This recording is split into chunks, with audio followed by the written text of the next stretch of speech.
பற்கள் தாடையில் அமைந்துள்ள முறைக்கு பெயர் டேஷ். பல்லமைவு, பற்சிதைவு மேற்கண்ட இரண்டும். பல்லமைவு எதற்கு உதவுகிறது? உணவை பற்றுதல், கடித்தல், அரைத்தல், விழுங்குதல் மேற்கண்ட அனைத்தும். பல்லமைவு பற்களின் அமைப்பில் இல்லாத ஒன்று. Crown, root, neck, collar. சைக்ளோஸ்டோம்களின் பற்கள் எங்கு அமைந்துள்ளது? தாடை, வாய், வாய்க்குழி, நாக்கு. கண்ணுக்கு தெரியக்கூடிய வெண்மையான பல் அமைவு பகுதி டேஸ் என்று பெயர். கிரவுன், ரூட், நெக் மேற்கண்ட அனைத்தும். கிரவுனும் ரூட்டும் சேருமிடம் neck, buccal cavity, skin, enamel.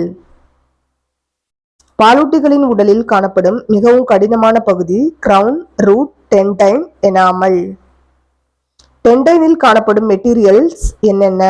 30% கரிமப்பொருள், 70% calcium carbonate மேற்கண்ட இரண்டும். பற்களின் பகுதிகள் யாவை? எனாமல், டெண்டைன், சிமெண்டம், பல்ப் மேற்கண்ட அனைத்தும். அளவு மற்றும் வடிவ அடிப்படையில் பற்கள் வகைப்பாடு. ஹோமோடான், ஹெட்டிரோடான் மேற்கண்ட அனைத்தும். பற்கள் தாடையில் இணைந்திருப்பதை பொறுத்து எவ்வாறு பிரிக்கப்பட்டுள்ளது? ஹோமோடான், ஹெட்டிரோடான், தீக்கோடான் மேற்கண்ட அனைத்தும்.